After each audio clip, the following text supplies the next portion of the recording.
Merry Christmas! I want to share some Christmas food with you. My family tradition is to have a roast at Christmas, but our family's just getting a bit too big. So I'm going to trial run some new Christmas foods. I asked my friends on Tumblr what their holiday foods are.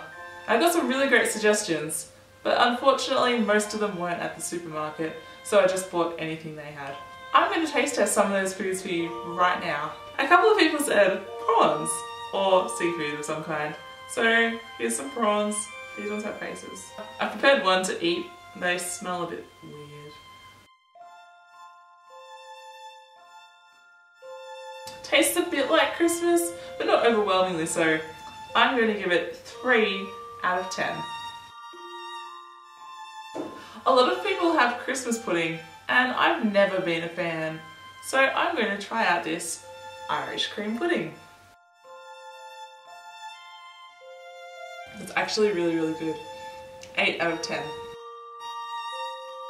An Australian tradition is Pavlova.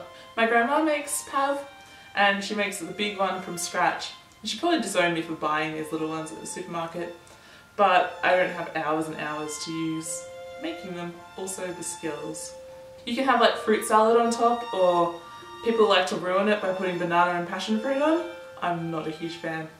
Peppermint crisp is where it's at. This isn't as good as grandma's, so I'm only going to give it 7 out of 10. I bought a couple of different foods from overseas while I was at the supermarket. This is Pfeffernüsse gingerbread from Germany.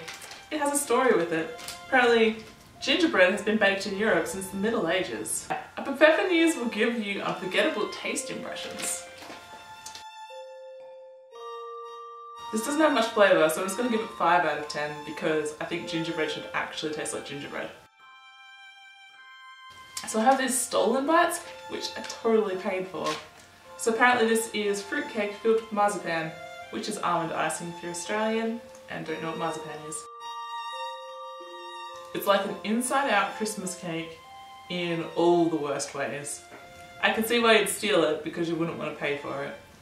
I give it a 1 out of 10 for flavour, but for Christmas it's probably like a 4 out of 10.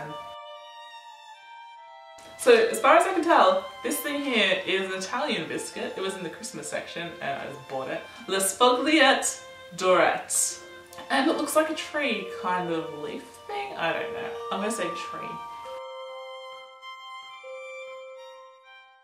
It's a cross between puff pastry and short crust pastry, and it's like being covered in sugar and cooked, and it's delicious. I'm going to give it 8 out of 10.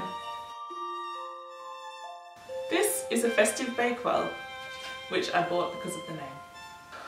I'm getting sick of food. I didn't read the part where it said it had almond icing. It's still kind of nice, and I'm going to give it 8 out of 10 because it's Christmassy. Festive even. So I haven't had a fruit mince pie since I was about 8 and mistakenly thought it was going to be a meat pie. So it's not as bad as I thought it was going to be because I was actually expecting it to be fruit and not meat this time. I'm going to give it 7 out of 10. This is the last thing in the taste test, and it's actually the whole reason I'm making this video. Eggnog.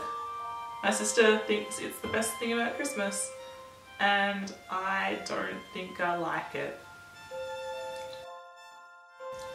Okay, I'm quite conflicted about this one. I think I would like it if it did not have egg. Like, why can't it just be flavoured milk? 4 out of 10. If you enjoyed this video, please remember to like and subscribe. If you want to see more like this, let me know in the comments. And it really helps me know what you guys like to see more of. Merry Christmas, one and all!